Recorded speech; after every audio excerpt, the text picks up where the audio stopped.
I've never remembered a situation where schools and a conference were there was that much tension, angst, words stated publicly that I thought that there was no return. But obviously, um, the money and the power and protecting your interests, trump all that eventually. But we got a situation with the ACC where they've got a new deal. They've got $19 million in exit fees, and that's going to come down uh, by about $18 million per every year. year to where it Yep. caps at 75. So it's really manageable for these teams going Yeah. forward. So the ACC, in my view, Greg, has spared itself for a limited period of time, but the time is running out. I ran some numbers that I ran by some people kind of similar to you that I really respect that know this sort of thing. And I went through the TV ratings for the last 2 years and put a percentage together that went with the 60-40 split of the 60% based on revenue and TV ratings and the 40% that's equally distributed. And it just really broadens out the amount of money that these schools are going to make that on the high end, Florida State in particular, Clemson, et cetera. So what do you think that leads us to? Do you think at the end of the next television contract, those schools are going to look for the out? And, I'm not asking for a prediction because it's been difficult for any of us to make predictions about what's going to happen. But, what did that deal tell you about what we can expect in the future? I honestly, Mark, I think it's going to happen way before the next media negotiate. Yeah. Okay. In fact, it's not imminent because there is so much going on in college football to where the four power commissioners are working on this with the federal government. They're all just went there. They're working out the college football playoff. There's governance stuff. They got so much stuff to get through. So I don't think it's imminent. I don't think it's this year, but I think 26 and 27 we get movement. I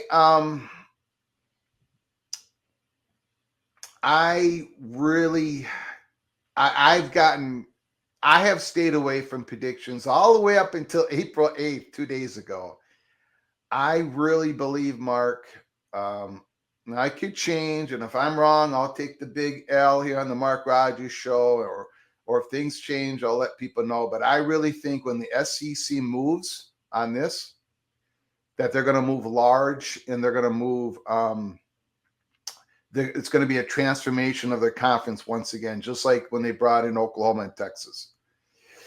So we talked about this last year, Mark, and I did a report on June 15th of last year in which I got raked over the coals by many, many people out there, as you know, Mark. But 6 weeks later, those reports came out, and it was accurate in that Florida State and Clemson were not the number one targets of the SEC. They were not the number one targets of the Big Ten, but they're highly valuable brands.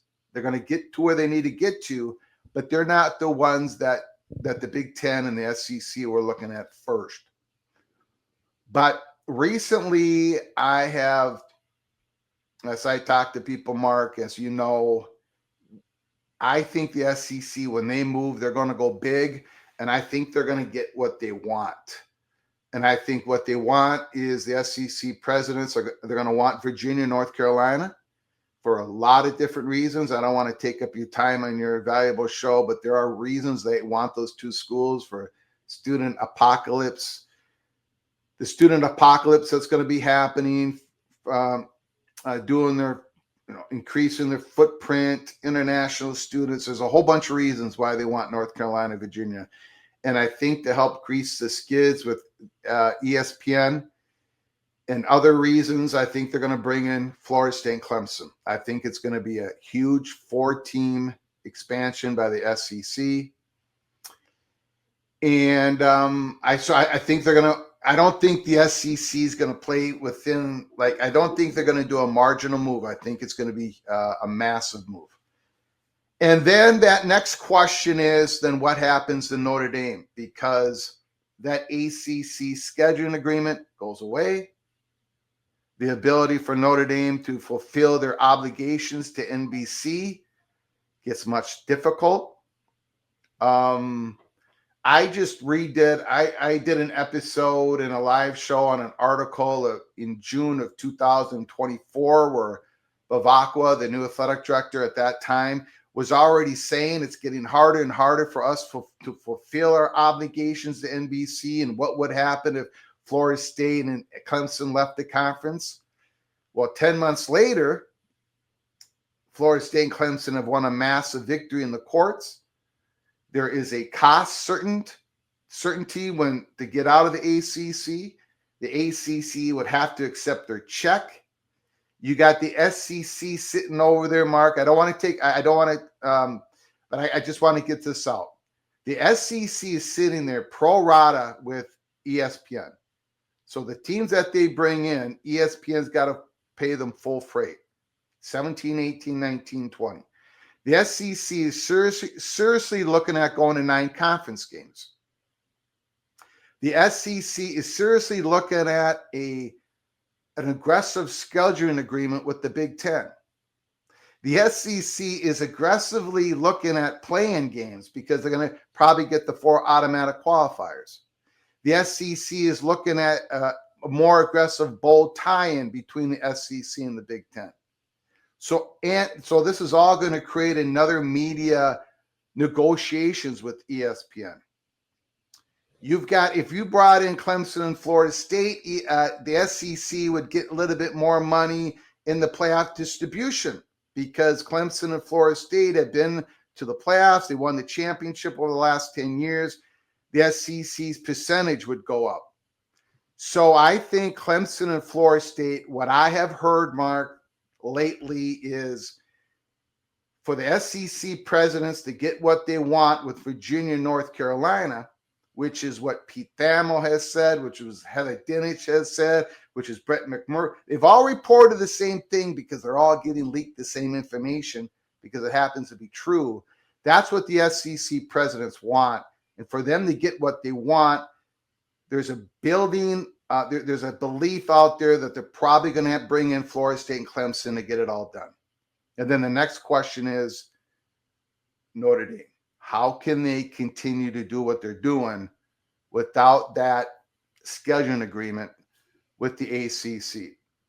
Because if the SEC is going to 9 conference games and they're going to have a crossover game with the Big Ten, how many games are Notre Dame going to get with the big brand schools going forward?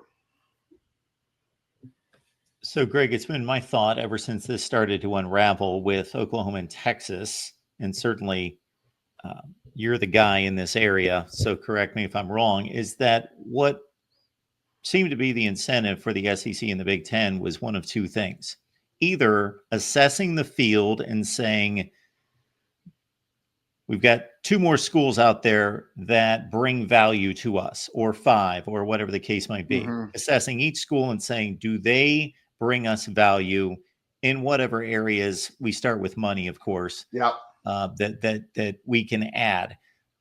Incentive number 2 would be, the SEC went out and grabbed Oklahoma and Texas. They're already better than we are. We need to make a counter move. And obviously we saw USC, UCLA, and then Washington, Oregon kind of hung out there. And there were all sorts of speculation after they applied and were accepted. So my thought there is then, does the Big Ten, yes, aggressively go after Notre Dame? Of course, Notre Dame's going to continue to do what's in the best interest of Notre Dame. You know, this is not the NFL where the owners get together and they do what's the best for the common good. You know, each conference acts in its own interests, and that's not good always for the sport. If somebody could take over this sport, I don't know if you're up for the commissioner's job, Greg. No, but, nope. They've got me blacklisted, Mark. Nope. The Big Ten has me blacklisted for one, but go ahead. You would have certainly my consideration to take that on. But, you know, just in regards to, I'm looking at Notre Dame and Miami possibly being a counter move for, I've always felt that the Big Ten had everything, you know, check the boxes. They have everything accept a recruiting footprint that is anywhere close to the SEC. And that them driving a stake in Florida, planting a flag in Florida would be huge. And that's part of what that's part of what I talked about on April 8th. It was the Miami Notre Dame situation. Okay. So Miami, University of Miami is an interest. So I was brought all this information just recently about how Miami became AAU a couple years ago, and so they do about $400 million, $460, whatever the number is, when it comes to research expenditures. About 175 million of that is National Institute Health funding. And Miami is big on like genetics research and things like that. Exactly what the Big Ten universities, Michigan, for one, really wants in the conference. Probably the big reason why Miami became AAU. Probably the big reason why the Big Ten presidents voted Miami AAU. So Miami has been, looked at, poked and prodded, turned over, evaluated in so many different ways and reasons. And the presidents believed they should be AAU. They became AAU. By the way, so did Notre Dame at the same time. So in Miami's market, Miami-Dade is about 1/6 of the GDP of the whole entire state of Florida. The national advertisers of Fox would love to get into that market. So at the people that I have talked to recently, I have said, okay, so, Miami, if the presidents are for them and the network probably, they're a lock, right? They're a lock to be in the Big Ten. And the answer is not quite, because Miami doesn't control their own destiny. Big Ten target is number 1, North Carolina, which I don't think they're going to get for lots of reasons. Internal politics, the board of governors at the state of North Carolina don't want to waste your time. I just don't think Big Ten is going to get North Carolina. So, and the other big target, of course, is Notre Dame. So, but Miami, after that, I think is in the catbird seat. And I think one of the great advantages I don't know about I don't think the SEC, I don't think ESPN wants there to be any opportunity for the Big Ten to grab a Miami and a Florida State and have that blend. I don't think they want that to happen. Now, the Florida State Big Ten we talked about this, Mark. The Big Ten presidents are not going to, maybe they can warm up to a Florida State. Maybe that can all happen, but it isn't there yet and all that. But I don't think the SEC wants that Miami-Florida State thing to happen in the Big Ten. Another reason why people that I talk to believe it's going to be a big scoop by the SEC. And then it goes to Notre Dame. And the question is, can Notre Dame keep going the way they're going are they going to be able to fulfill their obligations to NBC? If they cannot, then they're probably going to be looking at the Big Ten. It pretty much is their only option. And then that opens it up for Miami in a possible Stanford situation. But Miami is Miami's in a very good spot for the Big Ten. You just brought up the school I was going to next. Yeah. So real quick, before we leave Florida State, I'm sure you saw the articles that came out. This was probably 6 months ago, where I didn't realize, and I assume it was a Dellinger, a McMurphy, I forget, to credit the right writer that I found, just some of the anonymous quotes that were being stated by athletic directors, board of regents, high-end people in the Big Ten in a derogatory fashion about Florida State seemed to be pretty stunning, just in regards to their lack of respect for Florida State. Yeah. And I've heard, as you know, Mark, because you and I have talked about it off camera. Unfortunately, all that was true. Um, there isn't, again, Florida State is an unbelievable brand, an incredible fan base, massive, to the point where they're going to be able to get to where they need to go. You cannot stop that. There's no, they're going to be able to get to where they need to go. How they get there may be a crooked line. They're not the number one targets for the Big Ten. Not back then, not now. But I don't think they can be stopped. I think they're going to get to where they need to go. I don't think it's going to be in the Big Ten, but I don't think the SEC is going, and I don't think ESPN is going to risk a chance of that happening either. And certainly for us that just care about the football and whatever cultural fit or football fit still exists with Rutgers playing UCLA, where it's been completely messed up. Nothing says Big Ten like a Rutgers Washington game, but Florida State and Clemson, they regularly schedule non-conference games against the SEC. Obviously, they're in the territory. It makes sense. Two quick notes, Greg, on Florida State that I find interesting as well is I looked at the last 20 or 25 years of AAU votes and to see how often that occurred, because I was very unfamiliar with the process, but that voting process, first of all, it's not a every 2-year deal. It's not a set timetable. It's whenever they decide that they want to look at particular schools. Number one. Number two is that Florida State, obviously, they're close. They are in the running. They're in that final round of qualifiers. So they're getting there. Yeah, they're getting there. Now, there are also other reasons, and we might as well just push the envelope a little bit more here. Again, this is I'm talking. I don't want to put this negativity on Mark Rogers. So hey, I'm a big boy, Greg. Okay. I'm fine. So we know the reality that Notre Dame has said no to the Big Ten for many decades. But it's never been a no, slam the door, don't give us another phone call, right? There has been serious talks over the decades. The reason why Notre Dame left Hockey East to join the Big Ten in men's hockey is because Notre Dame did not like the competitive nature of Hockey East, that they had to travel by airplane every time they went on the road, while the other Hockey East programs just had to take a bus. That little bit of uncompetitive advantage took Notre Dame to call evil Big Ten and say, "Can we join you in your men's Big Ten hockey?" And the Big Ten said, "Yeah, let's do this thing," right? Notre Dame, again, this is Greg Flugart talking, so don't send the letters to Mark.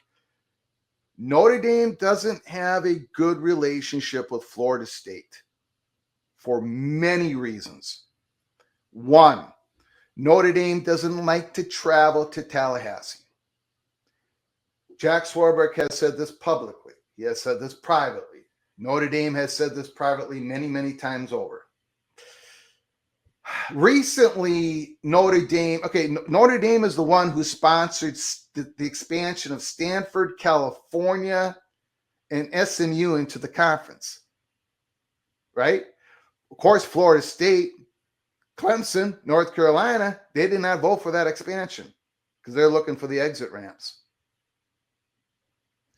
There is so much going on, and so when the Big Ten is looking at future, if we choose to expand this conference to 20 or even beyond, a little bit beyond 20, Notre Dame has to be part of that equation. Does Florida State get us closer to getting Notre Dame? It just doesn't. That is part of this as well.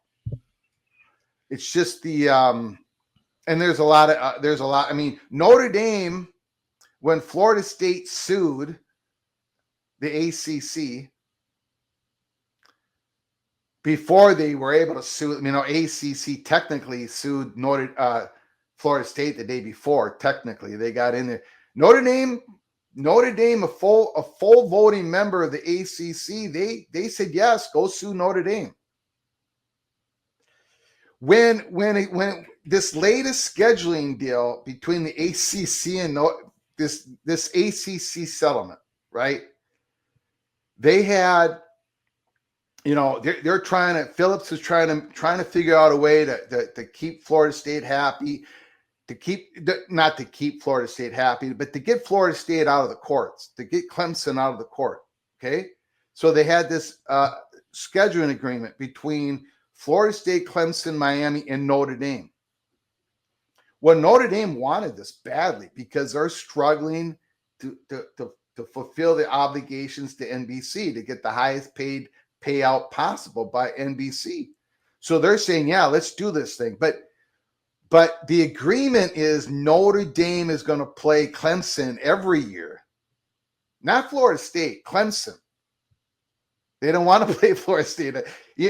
So it's even in that. Notre Dame is like, okay, we'll have to take Florida State because so many eyeballs are on that because they're such an incredible brand, but we're going to play Clemson more than we're going to play Florida State. And the Big Ten knows all this. So that is another reason why there's hesitancy to there are, Miami is a higher target for the Big Ten than Florida State. It's just there's not one person that I talk to that would say differently, that I talk to personally. It doesn't mean that Miami is a bigger brand than Florida State, because they're not. They're not as valuable as brand as Florida State, but there's other things that are in the mix. Politics, culture, location, academics, research, and just personal relationships are a big part of it. Folks, Greg Pflugar is here, and you can catch him on a regular basis, of course, on his YouTube channel, College Football Peek Around the Corner. So if you're not familiar, you can get this stuff from Greg directly on a regular basis. And I appreciate, Greg, of course, you stopping by to educate me and everyone else. And it's a great conversation. So before I move on to Stanford, one other note about Florida State, just to confirm your opening statement about the brand and how strong it is. People are looking at 2-10. Folks, just consider that Florida State had what I believe were the second best TV ratings in the conference, even in a 2-10 season. It might have been second or third best TV ratings compilation in a 2-10 season. So obviously still a strong brand that's followed nationally. And just one other thing, and I forgot to bring this up, I apologize, but so Notre Dame is big on travel, right? They're a national brand, Notre Dame. They're an independent football program. So when they're trying to figure this stuff out, they really want to be able to get to a place, easy. They want to be able to, and when you're looking at, Tallahassee is a place that they have complained about. And there's not much, it's not much Florida State can do about that. I mean, they can try to rebuild that airport and everything, but in the Big Ten, when you're talking about Piscataway to southern Los Angeles, you're talking about, you want direct flights everywhere. You want to be able to get there quickly. Well, Miami, direct flights everywhere, right? There's another location in an ACC school, I think, we all got to keep an eye on, that might be part of a possible expansion for the Big Ten, is Atlanta with Georgia Tech. Okay. So just putting that out there. I mean, this is what the Big Ten wants. They want big markets, get in and out. We're a big national thing, and that's what Notre Dame wants.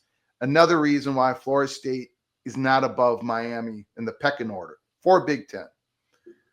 Very good. I was going to throw out Duke basketball and the impact there, and Atlanta with Georgia Tech, and obviously a great NFL city. The market's exploding and has been for a couple decades. But you brought up Stanford, and I was just about to go there, because from the time that this started to unravel now 3 or 4 years ago, I immediately went to Stanford and thought that was going to be a Big Ten target And I was dead wrong at the time, and maybe it'll end up that way. But I just figured, and I know people roll their eyes and think nobody shows up at the games. They've gone 3-9 for about 12 straight years, it seems. But we're only a decade removed from Stanford going on a 7 or 8 year run that was top 5 in the nation. You can win there. And just the endowment and the prestige of the university and all of that, it just, especially in this new age, just screams Big Ten to me. They have been Stanford's been a Big Ten target, but there's always something getting in the way. I mean, Fox wasn't willing. I mean, Kevin Warren wanted to add Stanford in California, and Fox said no. And Kevin Warren was too out in front of his skis and had terrible relationship with Fox at the end and all that stuff. One issue about Stanford, and it's the same with Duke, is they have their own research consortium going on. They're part of a different research world. And I don't think there has been even hesitancy on Stanford's side, in which do they really want to join the Big Ten consortium on research. So that has been one of those backroom type of situations, unlike a Miami and a Georgia Tech that would fold in quickly with the Big Ten consortium. Duke and Stanford are connected. So that is one issue. The Duke basketball brand is huge. It's a big plus for them as a possible candidate. I think the Big Ten would have to expand even more for them to be included. And of course, that all has to do with Notre Dame. And of course, Notre Dame is going to have a big voice in this, right? What they want. And if they say, we got to bring Stanford in, because they sponsored Stanford into the ACC. But for now, we even have Miami ahead of Stanford just because of the latest that the Big Ten presidents are. They look at Miami, even though it's a small private university, Southern Florida, culturally they're Big Ten. The market is big. They want that diversity of that market. And they look at the university, they look at Miami as a Big Ten institution. How likely do you think we're headed toward a true Big Ten SEC dominated sport? Of course, they unofficially dominate it right now. And who's going to get left out? And I'll add this addendum to it, Greg, because this is what fascinates me as well, would be this situation. North Carolina, Miami, Clemson, Florida State, maybe somebody else, or maybe 2 other schools get plucked up by the SEC and the Big Ten. Will the ACC be able to maintain what is going to be kind of a high-end American conference look with the Wake Forest and the Boston Colleges of the world and Syracuse, and maintain something? And how we would deal with that from a playoff standpoint in football, I don't know. But anyway, like a 10 or 12 team ACC. Or does the Big 12 swoop in and the likes of NC State, Louisville, those next tier schools of football playing ability and cachet, how attractive are they to the Big 12? And is the ACC going to be able to hold together something, or will the Big 12 just pick the rest apart, and then Wake and others will just have to run for the hills and hope that they latch on with the American Conference, I guess? Yeah, it's very it's very difficult. I can't even come up with a guess. One of the questions I have I can't get an answer to is, let's just pretend that that SEC poaches the ACC for next year. And let's say they grab 4 schools. Let's just pretend that happened. And each of those 4 schools are paying out $147 million each. Okay. And according to the ACC bylaws, they have to have that money ready to pay out 30 days after they officially become a member of another conference. So that would be July 1st, July 30th of the following year. So that's 147 million out of 4 schools. We're just pretending that happened. How does that 147 million dollars times 4? And I'm not good at math, Minnesota math, not good. But what's 147 times 4? How did that money? I think we're around 188 if I did that correctly. 147 times 4, 147 million. Oh, it's well, 140 and 40, 640, so 548. 545. Yeah, 14 and 4 is 560. There we go. Okay. 588. Okay. How does that money get distributed, Mark? I mean, we don't know if that's going to be like, do you have to remain a member of the conference to keep getting that money during the years? And so that's going to affect the decision making of a Louisville, a Virginia Tech, whoever doesn't get poached, right? So the Big 12 may have an advantage, may not have an advantage.